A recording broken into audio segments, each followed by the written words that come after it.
All right. Hello, everyone. Thanks for tuning in once again to Queen Amadai TV, More Than Meets the Third Eye. I'm your host, Queen Amadai Shakur, and this is today's Spiritual Vitamins, okay? So let's get ready to get into it. Everyone, please get the likes up. Please, let's get the likes up, and let's go ahead and get started. Okay, I don't have a lot of time today because you all know that I have to do a spiritual masterclass today at 6 o'clock. Now, I also want to post something specifically for my members before doing that. Okay, so let's get into it. This is going to be brief. All right. And we will have trivia again on Friday. Okay, I didn't have time to do trivia today, but we'll have trivia again on Friday. So let's get into it. Everyone, please get those likes up. Please like and share. Thank you in advance, beloveds. Okay, so today I'm going to be talking about 8 things that you can do or that you can start doing on a daily basis if you haven't been doing them already. So you can start doing these on a daily basis to become more mindful and to be a happier person. Okay? To be more mindful and to be a happier person. So let's get into it. All right. Don't forget to get those likes up. Now, with that all being said, there is a big difference between being someone who's truly living, like living their best life, or as it is to being someone who's just existing. Okay, some people are simply just existing, just going through the motions, doing the same old thing every day in and day out, isolating themselves from others, not really going out and experiencing this beautiful world, never traveling to different places, never viewing different parts of the world and things like that.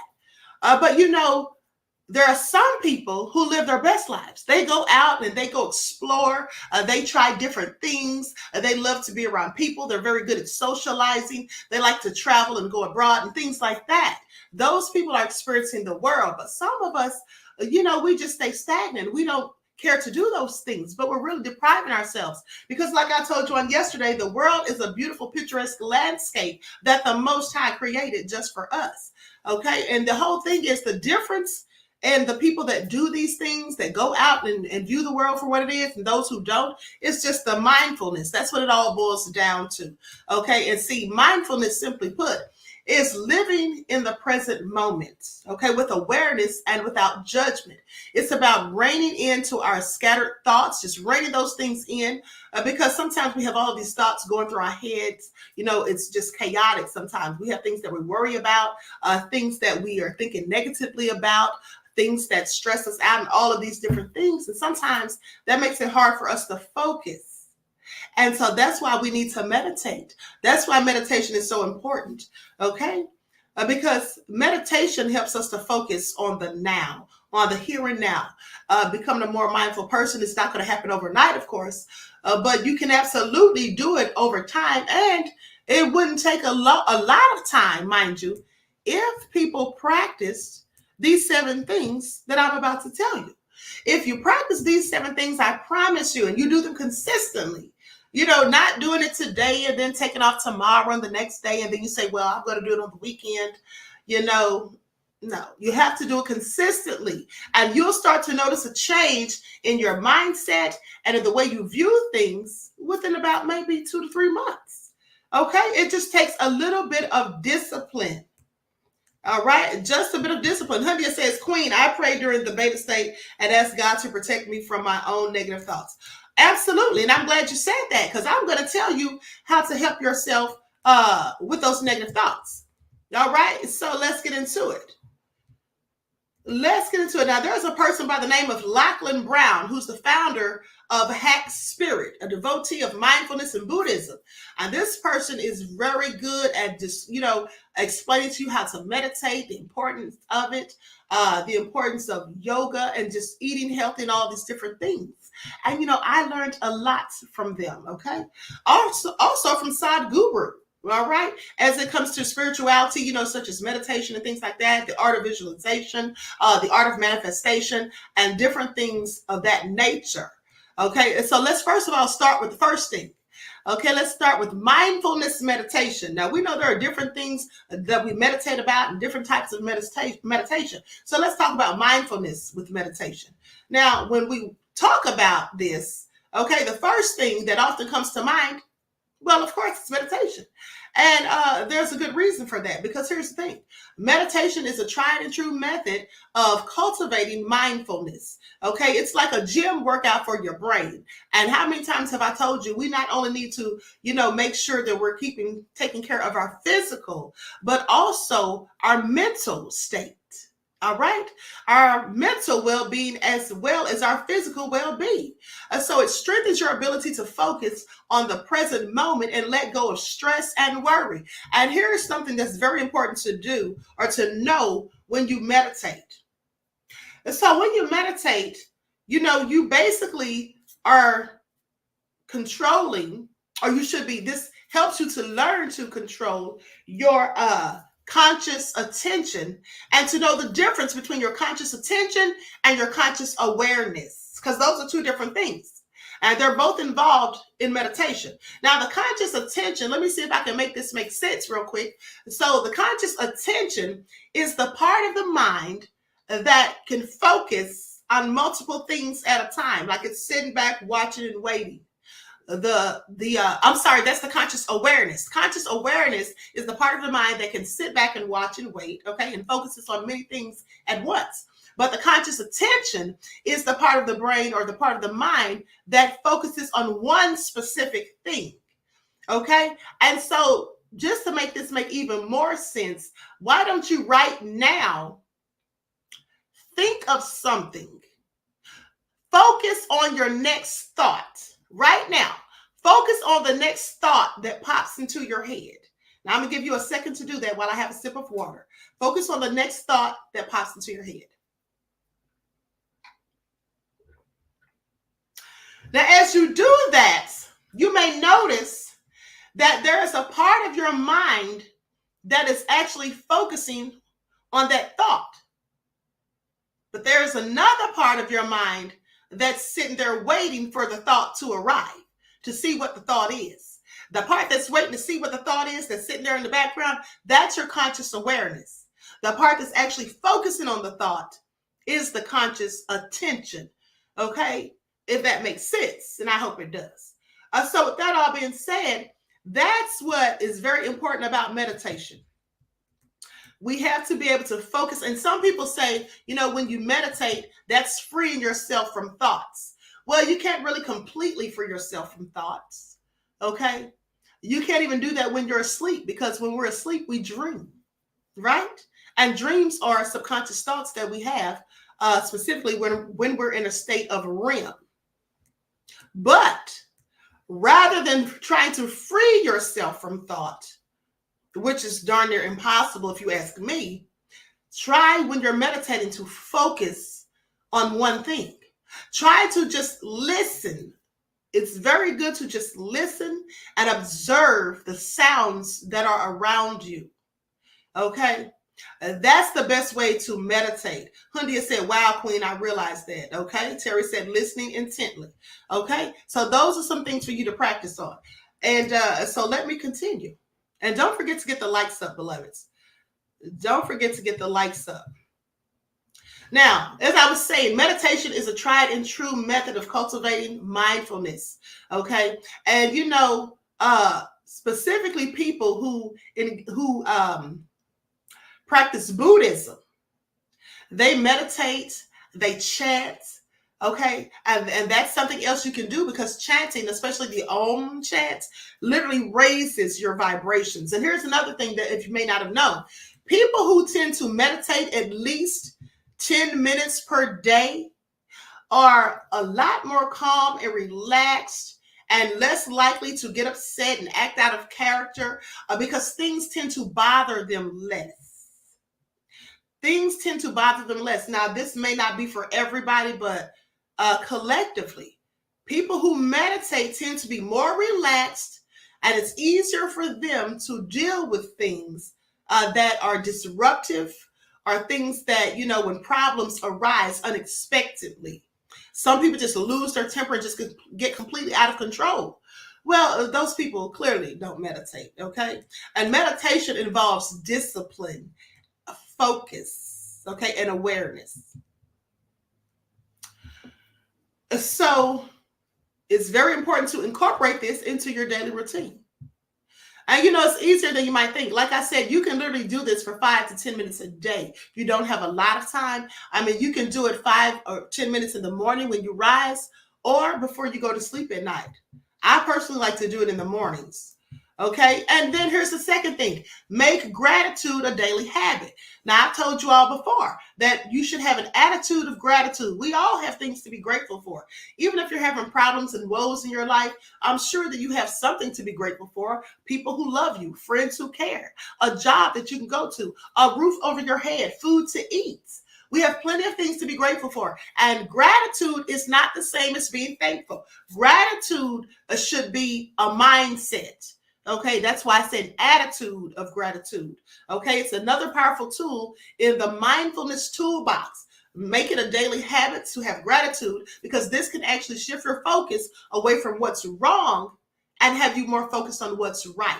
It can have you looking at the glass as half full rather than half empty, okay, leading to a greater sense of contentment and helping you to be a more joyful and happy person. You see, a lot of people who are pessimistic and who are not happy with life, who are miserable, who are always complaining and grumpy, those people don't have any gratitude, because if they did, they wouldn't be in such a low vibrational state.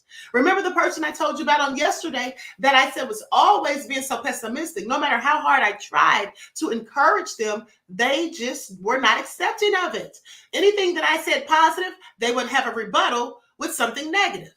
It's like it was a tug of war almost. But that's because they didn't have an attitude of gratitude. Everything was a complaint. I hate my job. I hate my life. I hate God. They literally said that. Remember, I told you. Okay? They hated everything. So if you hate everything, Where's the gratitude? They didn't have the gratitude for the fact that they woke up every morning, that they had a job to at least go to, whether you liked it or not. Some people have no job to go to. They didn't have gratitude for the fact that they lived in a nice home. Some people live on the streets, but they didn't have any gratitude. And that's why they're so miserable. If you start looking at the little things that you should and could be grateful for, then maybe you won't spend so much time focusing on the things that you do not have. You see, people often don't, they don't realize how important it is and how fortunate they are to be healthy until they get sick.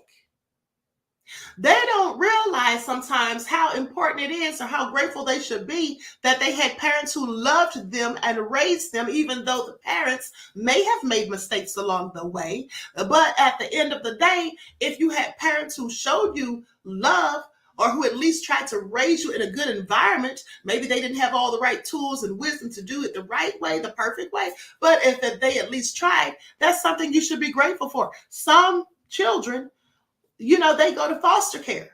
They go to orphanages.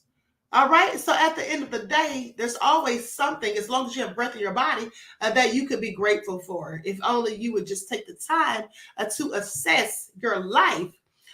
Just sit back and look at your life and see. There's got to be some good things there. Everything can't be all bad, can it? Now, in some cases it may absolutely be, unfortunately, but I'm saying for most of us collectively, there's always something that we should be happy about, that we should be grateful for. Okay. And so, I make it a point to end each day by saying something or writing down something that I'm grateful for. Now, mind you, I haven't always been doing this. Please pay attention. Okay. It's not like I've been doing this for years, but I recently started doing this. Because rather than just feeling that I'm grateful about certain things, I need to instill it in my subconscious mind. Okay. So I may write it down or I may say it aloud. At the end of the day, that's what we should be doing. It could be something as simple as the sun rising. Okay. A rainy day, whatever it is, there's always something to be grateful for. I mean, we complain about the rain, but when there is no rain, don't people complain about droughts? Okay. I'm just saying. So anyway, you can learn a lot from a mindfulness expert. Okay. Which is what I have been doing. Now, at the end of the day, there's always room for improvement. No matter how far we go in life, no matter what we've accomplished, there's always more that we can be doing. No matter how much information we think we've received, we can always still be learning. I myself am still learning. Okay. Just as I give you information, there are people that I go to get information. Okay.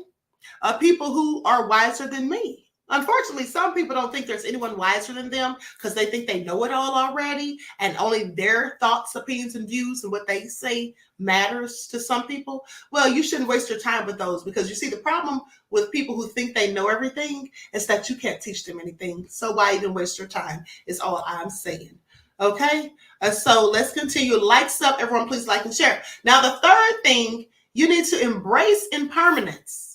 Okay, one of the core teachings of Buddhism, in fact, is the concept of impermanence. Everything in life, including life itself, is temporary and ever changing.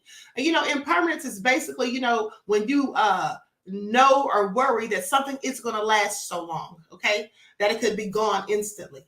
And so at the end of the day, we have to know that everything changes, right?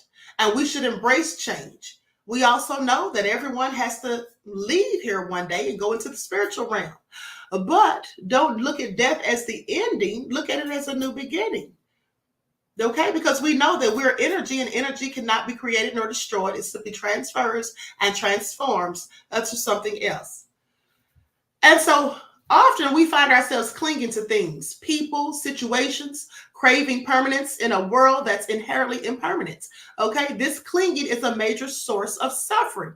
You see, some people are codependent upon other people. It could be a family member, it could be a mate that you're dealing with, it could be your husband or wife, a spouse, it could be, just anyone. But some people are codependent. And that's not good because, like I told you before, when you start depending on other people to bring you joy and happiness, what do you do when that person leaves your life? You have to be self-sufficient. You can enjoy the company of others. You can love others and all of that, but of course you have to love yourself, and you have to be able to stand alone on your own, because sometimes the people that we cling to are not always going to be there. So please pay attention. And by acknowledging and accepting impermanence, we can learn to let go of this craving for control and certainty. And some of us can be controlling because we can be possessive. And remember, we talked about that yesterday. Now, we can learn to appreciate the present moment without clinging to it or fearing that it's going to pass, that it's going to leave. Or like the person who's so controlling in the relationship because they think someone's going to snatch this person away from them and run off somewhere and they'll never see them again. Okay, some people literally think these things. Another thing is, the fourth thing is, practice mindful eating. Now, if you don't have a copy of the Queen's Royal Vegan Cookbook, then you should. Okay, you should. That is an excellent ebook. It has delicious vegan meals in there, and I also have a book with the desserts. These are things that you should be practicing eating, being mindfulness. Now, sometimes we fall off the bandwagon when you're trying to eat healthy. Sometimes we might sneak in a snack, like Monique said, that she's a snack sneaker. Yeah, sometimes we fall off the bandwagon, and then we start eating stuff that we know we have no business eating. Deronda said, true indeed, Queen, okay? Terry Hartfield said, thanks for sharing, Queen. You're welcome, beloved. So sometimes we fall off the bandwagon and we eat stuff that we have no business eating. I mean, I've done it, okay? I've done it. And then, of course, when I do it, then I feel bad and say, you know what? Okay, now I've got to go detox and get back on the bandwagon. That's what I have to do. Now, it's okay because that's just part of life. But the more you discipline yourself, the less likely you are to fall off the wagon, okay? At the end of the day. So practice mindful eating, because mindful eating is all about bringing full attention to the experience of eating and drinking, both inside and outside of the body. It's about noticing the colors, the smells, textures, flavors, temperatures, and even the sounds of our food without judgment, without feeling bad about it. And don't eat things that make you feel guilty, like McDonald's, because you know that's nothing but a bunch of chemicals. As far as I'm concerned, it has absolutely no nutritional value. And there's been cases where they've shown people try to feed McDonald's to their dogs and the dog wouldn't eat it. So you mean tell me you're going to? Okay, please make that make sense.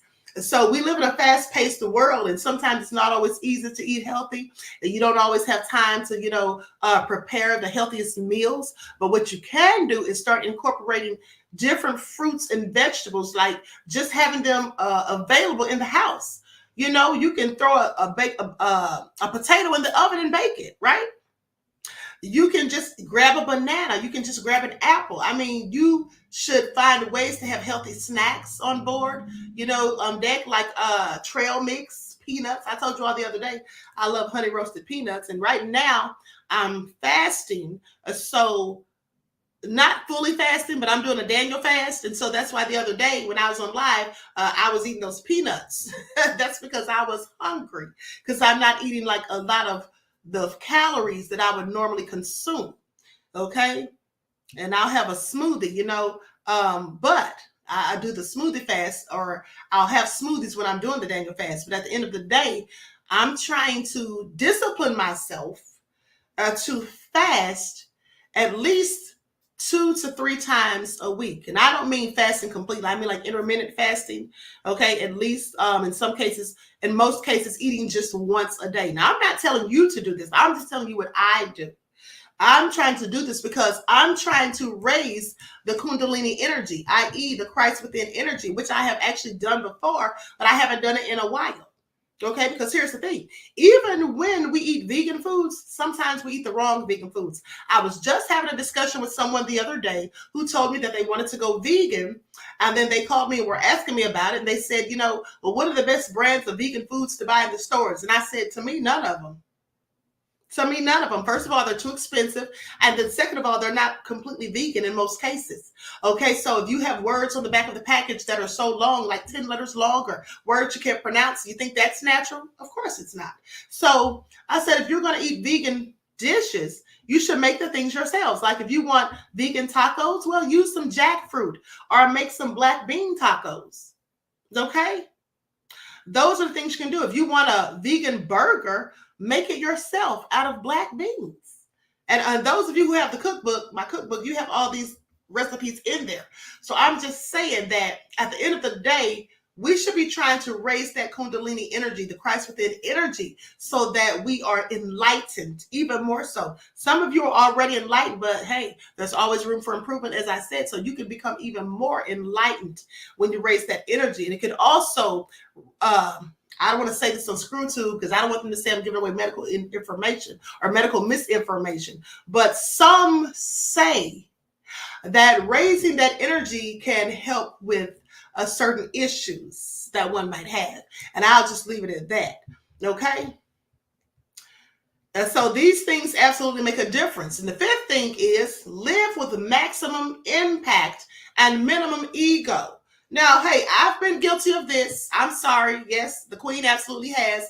I'm not going to sit here and act like I haven't when I'm telling you that you should do it, because I've done it myself. I have gotten caught up in my ego in some cases. Okay. I have had arguments with someone, over differences of opinions because I felt like I was right. They felt like they were right and I wanted to be right because I don't want to lose this argument. So I'm going to go hard in the paint to prove my point, all of that. But at the end of the day, is it really worth it? If it's someone you care about and someone that's a good friend or family member, someone you care for deeply, you don't want to be arguing over petty things, right? And so that all comes from the ego. And we need to learn to keep our ego in check, because if not, we can absolutely run people off in some cases. Okay? That's a very important thing. You see, the ego can actually be a major roadblock on the path to mindfulness as well. It's often our ego that keeps us stuck in harmful patterns of thoughts and behavior.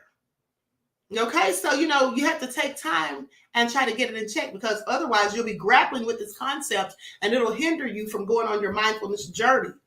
Okay, so with that all being said, learn to keep the ego in check. And reducing the influence of our ego, as a matter of fact, isn't about denying who we are. Okay, it's about recognizing that we are more than our thoughts, more than our feelings, and certainly more than our ego. And that realization can lead to a deeper sense of peace and happiness. Another thing too is, when I was talking about meditation, I meant to tell you this as well. So now that you understand, at least I hope you understand, the difference between conscious awareness and conscious attention, then that should also let you know that you are not the voice in your head. Okay? You're not the voice in your head, because that's what some of us tend to think. Deronda said, arguing is wasted energy, in my opinion. It absolutely is. Thank you. Because when we finish the argument, then what? I'm right and then you're just wrong, or you're right and I'm just wrong? Okay, so what next, right? It absolutely is wasted energy. That's a very good point and a very good way to put it. Okay? Saladin says, what about ego and being hurt too many times having a lot to do with each other? What can I do to tackle that problem for a friend that I know? Well, here's the thing. If someone is getting hurt, I wouldn't necessarily say that's their ego, because the ego really is like a defense mechanism so that you don't get hurt. Okay? That's like the person who wants to win the argument. Okay? They want to be in charge. They don't want to, bow down to anyone else.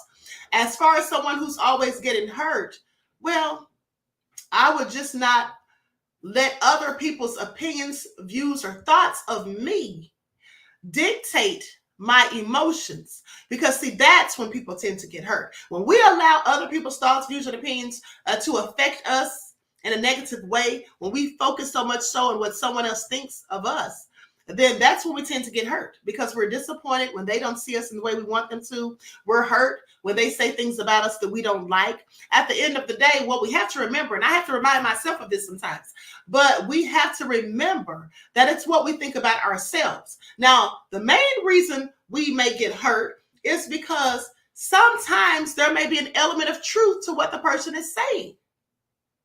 Sometimes there may be a little bit of truth to what the person is saying, and the truth hurts. So then your feelings will be hurt. Now, if someone's telling you the truth of yourself and you find yourself feeling some kind of way and you're feeling sad and you heard about it, well, that's because likely, some of it is the truth. Okay, at least a little bit of it is. All right. Or in some cases, it's something that you may be struggling with and you may have shared it with someone and then they throw it up in your face. Well, then that hurts. Because when we tell people things in confidence, we don't expect for them to come back later and then say something about it when we're in a heated debate or argument, right? And so that will hurt your feelings too. But so one thing you do when those things happen is you just learn to not say so many things to people or whatever. Keep some things to yourself. Hunia says, my heart and my mind is synced with each other. Well, that's good. That's really good, beloved. Timber Dan said, that's a good point. Thank you. So with that all being said, let me continue. Likes up, everyone, please like and share. Thank you in advance, beloveds. And so here's the thing. Cultivate compassion. Okay? That's another thing. Cultivate compassion. And then I finished what I was telling you all about the mindfulness and about the meditation. When I said we're not the voices in our head, let me just get into that for a second. We're not the voices in our head, or the voice. I'm sorry. If you're hearing voices in your head, you might need to go see a psychiatrist. I'm just saying. No, but the voice in our head is not literally us. Now, I know people think that it is them, but it isn't. Okay? It isn't. It's your thoughts. It is your thoughts moving and flowing through the mind. And you see, we're not our thoughts. Our thoughts are something totally different. Electromagnetic energy. They're not us. But our thoughts can dictate things that we do and how we behave. And so here's the thing. We have to keep our thoughts in check. That's why it's very important to try and have positive thoughts as opposed to negative thoughts. And the reason people think that they're the voice in their head is because that when we listen to our thoughts, we hear them in our own voice. Okay, now does that make sense? I hope I'm not confusing anyone. Latasha said, yes, Queen, I tell my children thoughts aren't real. Okay, well, they actually are real. Thoughts are real. They're electromagnetic energy. And they manifest they manifest the more we focus on them. But what I'm saying is, when you hear a voice in your head, that's not you. You are just hearing your own thoughts in your voice.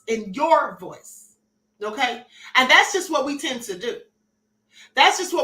For example, if I write down a monologue right now, and then I send it to all of you all, and I tell you all to read the monologue and listen to the voice in the monologue, well, the voice you're going to hear is your own. Even though it's something that I could have crafted from something that actually happened to me. But when you're reading it, you may hear it in your own voice. That's just something that people tend to do. But we're not the voice in our head. Okay?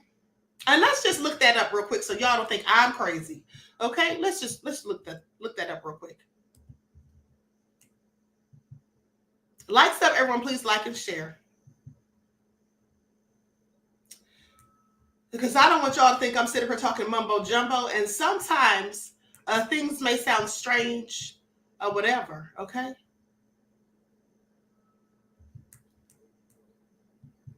Let me see if I can find this on Google real quick. If not, I have to go somewhere else. Okay, here it is right here. The science behind the voice in the back of your head. Okay, they call it internal monologue. Whether you refer to your internal voice as your inner dialogue, self-talk, internal speech, or stream of consciousness, an internal monologue is the voice inside your head that you can hear when you think. Okay, initially defined by Russian psychologist Lev Vygotsky in the early 20th century, he believed that inner speech was a natural part of the thought process. And since then, our understanding of the internal monologue has expanded and changed as we conduct research and studies to explore different facets of this fascinating phenomenon. All right?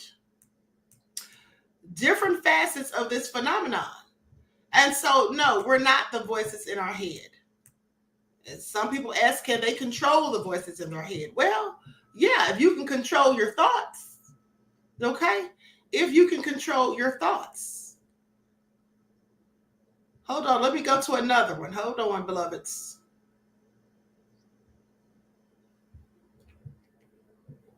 Likes up, everyone, please like and share. Now, here's what it says. You are not the voice in your head. You are the one listening or observing it. Okay? And so, you're not the voice in your head, is all I'm saying. Okay, please pay attention. Now, I just wanted to to pull that up so you all don't think I'm just sitting up here telling y'all some crazy stuff. All right. That sounds like a bunch of malarkey, as some people often do. I'm just saying, I'm not going to call names, but I digress. Okay, so cultivate compassion. Now, compassion is the heart of mindfulness, and specifically in Buddhism. And you wonder, why do I keep talking about Buddhism? Well, as Queen of Buddhists, no, I'm not. But I do practice some of the things that they practice and teach in Buddhism. And the reason is because these things tend to work for me. They keep me very disciplined. They help me to manifest and create. They help me with my meditation and things like that. And chanting lifts my vibrations. So I do study Buddhism and the different techniques that they use, though I'm not a Buddhist. Okay, so, and like I've said before, we often judge ourselves so harshly. We're often our worst critics, okay, except for people who are arrogant. Now, people who are arrogant, they don't judge themselves harshly. They see themselves as the cream of the crop. Okay, they see themselves as sitting on a pedestal looking down at other people when they're arrogant. Arrogance and confidence are two different things. The confident person is simply sure of themselves, whilst the arrogant person sometimes have an overinflated sense of self. And also, the main difference is a confident person only needs for themselves to know that they're confident. As long as they know it themselves, doesn't matter what anyone else says. But the arrogant person, well, they're not just confident and know it for themselves. They want you to know it, and they're going to show you why it's so. That's how that works. And so when we get caught up in self-criticism and negative self-talk, these things can lead to feelings of unworthiness and unhappiness. And for those of you who don't have my ebook about positive self-talk, then you need to get it.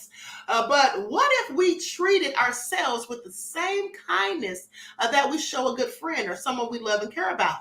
You see, this is where self-compassion comes in, because you have to have compassion for yourself. And in having it for yourself, you will have no choice but to share it with others. Okay? Most of you. I mean, people that are nefarious, I can't say so about them.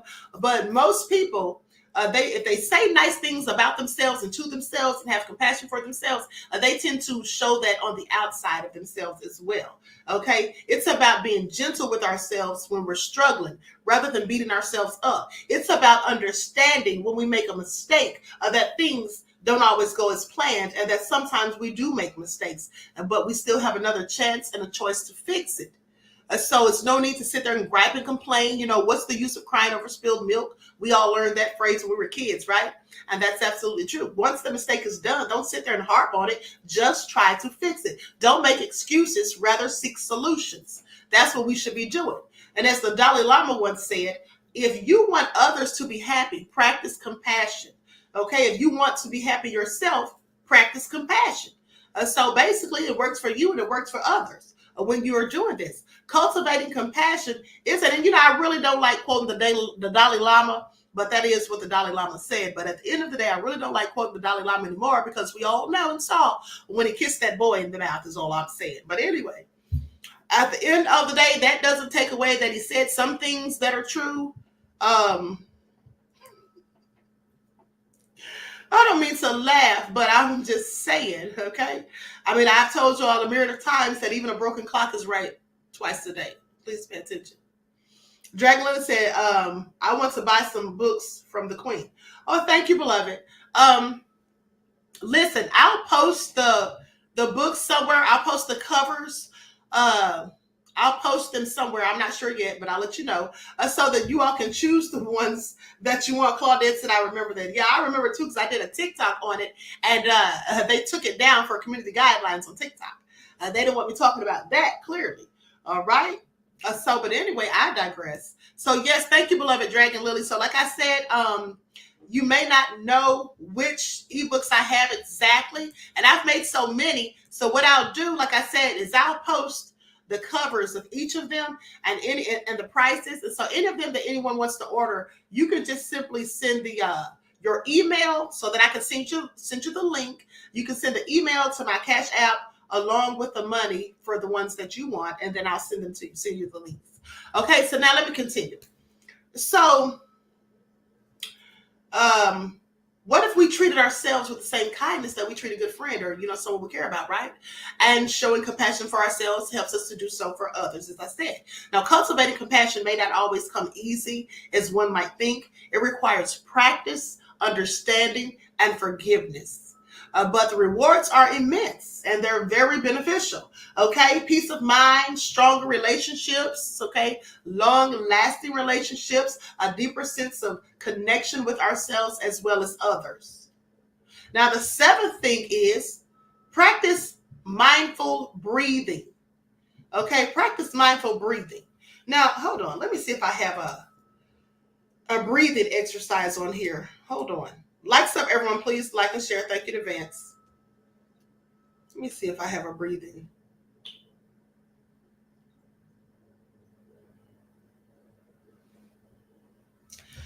I have yes, I do. I'll get to that in a second. I'll get to that in a second. I don't want to start looking for it right now, but I know that I have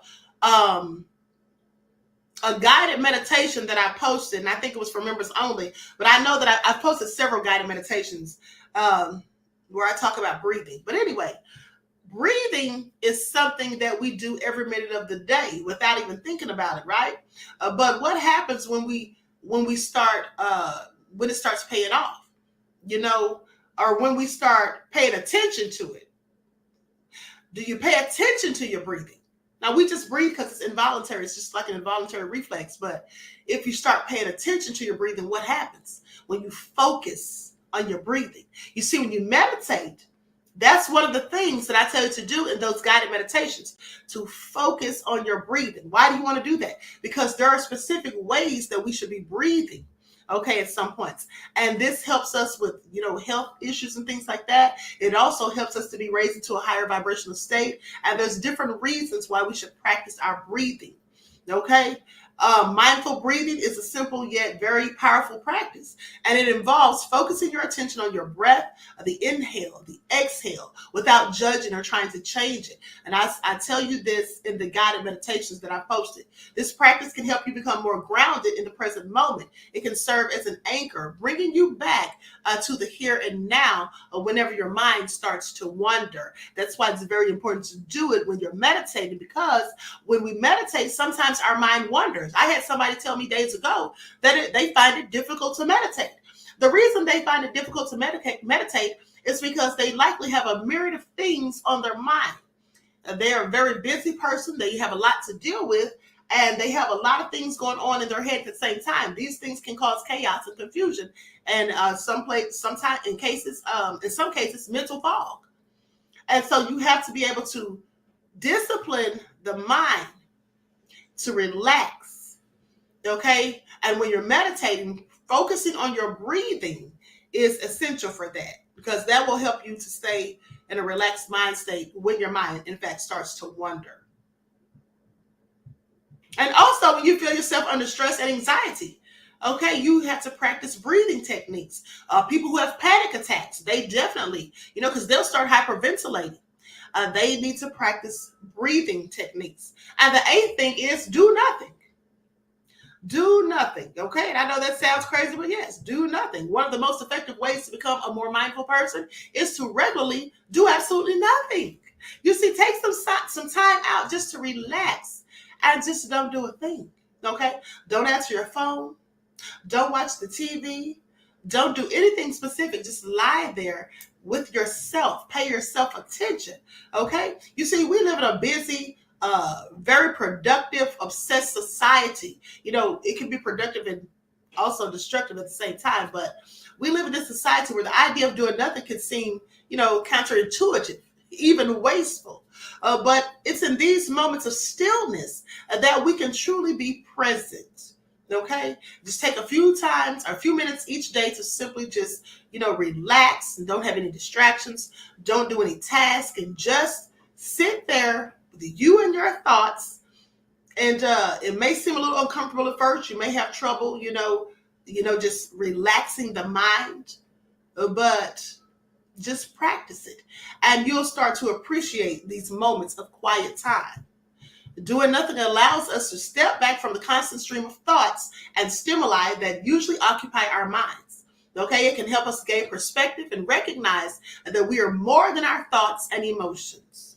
Okay, this isn't about being lazy or unproductive. I'm not talking about that. Some of y'all do nothing anyway. Some of y'all already don't do anything. I don't have to tell you to do it. Some of you all literally don't do nothing each day. Yeah, it's called being lazy. I'm not talking about that. Don't confuse the two. But what I'm saying is, and of course I'm joking, but what I'm saying is take a few minutes, 5 to 10 minutes out of the day and just to relax and just sit there with your thoughts and focus, on some things. Just don't worry about what's going on outside of you. Okay? Take some time to reflect on yourself.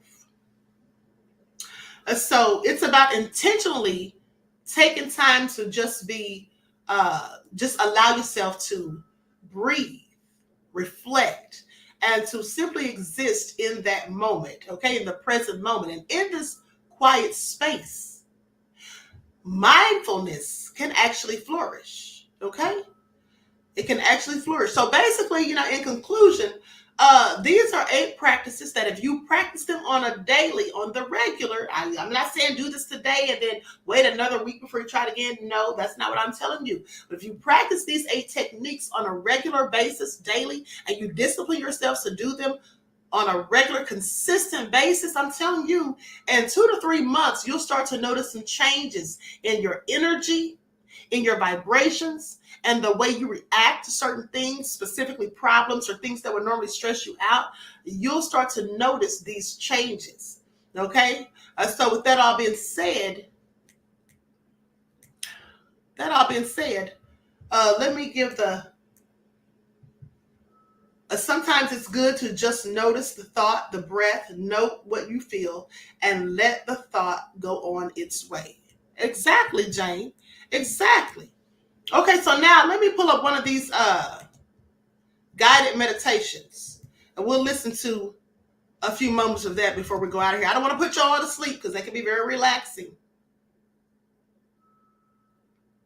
Okay, there's a guided meditation for peaceful sleep. I'm definitely not going to play that one. I'm not trying, like I said, not trying to put you all to sleep.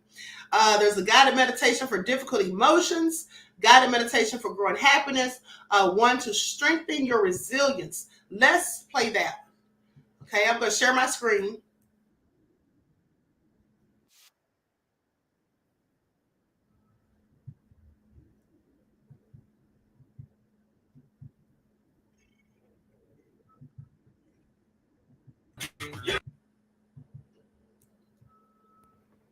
Hello, Stardusters.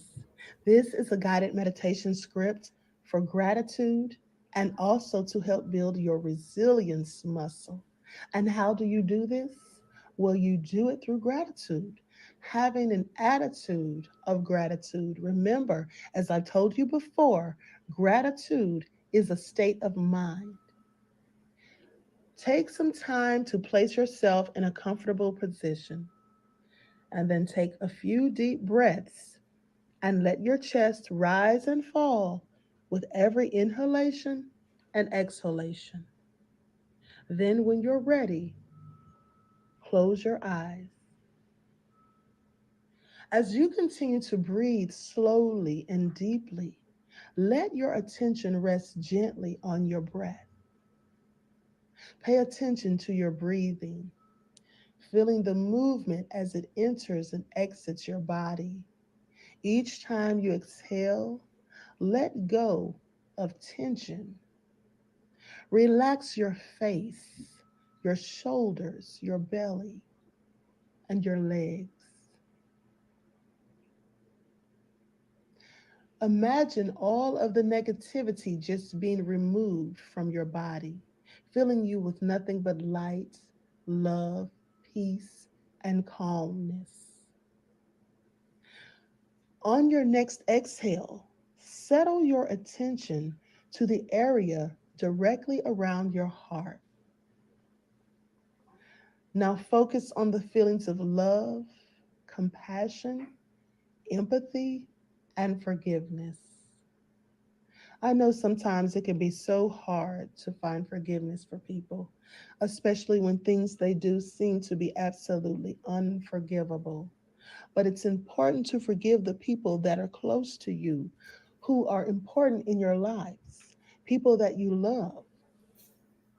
It's important to find forgiveness for those people because in those situations, the longer you carry a burden or you have resentments, you carry a grudge, well, the heavier it becomes for you to bear. It slowly starts to bring you down, lowering your energy. Now, with your attention on your heart center, bring to mind something or someone that you are grateful for. As you continue with your easy, relaxed breathing, perhaps you feel gratitude for simply being alive. Maybe you're happy and grateful for being healthy, for being able to help others. Maybe for something as simple as the abundance of nature, the beauty of it, how it produces food to nourish our bodies, the beautiful scenery that captures our soul and nourishes us, filling us with high vibrational frequencies. Bring your attention to people who truly encourage and inspire you in your life, those who lift your spirit. Think about how blessed you are when you're in their presence.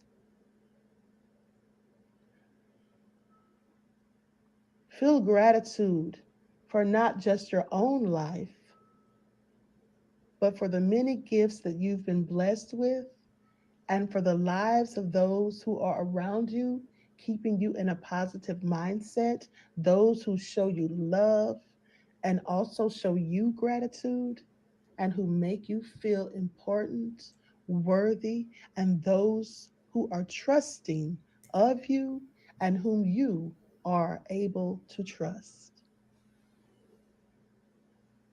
Now, bring your attention to how this gratitude feels in the area around your heart. With each inhale, let this feeling grow outwards, expanding, filling your chest. You feel it going up your arms, your hands, your legs. It slowly travels down to your feet. With each inhale, this feeling grows. It's beginning to fill you up with love, light, peace, and tranquility. And now, even as you return your attention to your breathing, let your body remember the sensations of your gratitude. Every day, you should take just a few moments out to have an attitude of gratitude, to be so thankful for all of the wonderful things that you have, for each opportunity to arise and awaken to a new day. Always be grateful for everything that the Most High has given you, taught you, blessed you with, and for the people that He has put in your lives that make a positive impact.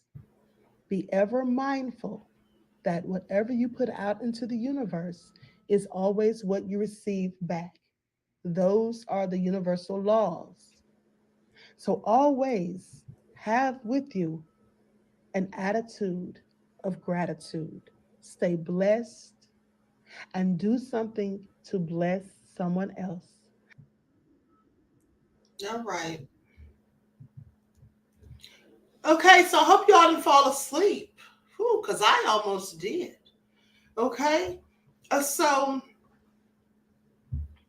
hold on just a moment because Prince of Paraphernalia wants the link to the meditation channel. So let me pull that up real quick. Let me pull that up real quick, and I'll drop the link in the chat. Okay, and make sure you all follow this channel because I did this channel specifically for you guys. Okay, I did this channel specifically for you guys, so make sure you're following it. Because, like I told you, These meditative sounds on there will absolutely help you to rest better at night. I promise you. Money back guaranteed. Okay, beloveds, money back guaranteed. Pay attention. Okay, so there's the link right there to the meditative channel. All right, it is called the Universal Language. Universal is spelled Y-O-U, universal. Okay, we the people said that was very replenishing. Thank you, beloved. I'm glad you enjoyed it. Now, before I go, I want you all to listen to this singing bowl. Okay, it's 396 hertz. I want you all to pay attention. Now, if you can afford it, if you don't have one, you may want to get you a singing bowl. All right, because I got one recently and I love it. Okay, I got a Tibetan singing bowl. So I'm going to play this for you all's easy listening. And this too raises your vibrations. The Prince of Perfect said, thank you so much. I'm joining now. Thank you, beloved. Okay, Timber Dan said, I love singing bowls. All right.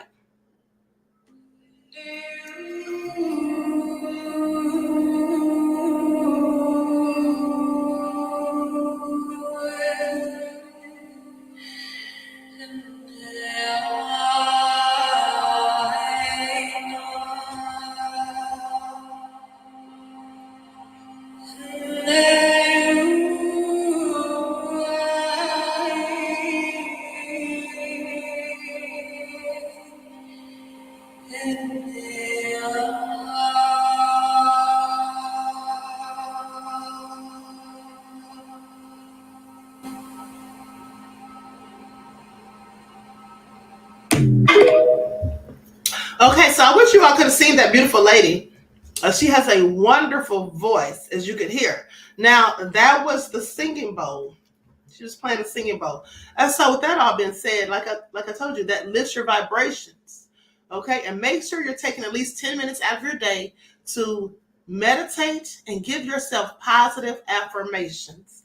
Say positive things about yourself, because remember, anything you say consistently on a regular basis, habitually, after the words I am, is exactly what you will manifest. And again, the Bible says, whatsoever a man thinketh, that so he is. Okay, so think positive thoughts about yourself. With that all being said, I love you all to life. Each one teach one. That's how we grow and thrive. Do something productive, constructive, but never destructive. And always remember, beloveds, to keep the Most High first in your lives. Until next time, beloveds, I will talk to you all again soon. And for my members, I will likely post another guided meditation video for you sometime today. But for those of you with the higher frequency membership, don't you dare forget that masterclass starts at 6 p.m. Eastern Standard Time. Okay, so I hope to see you all there.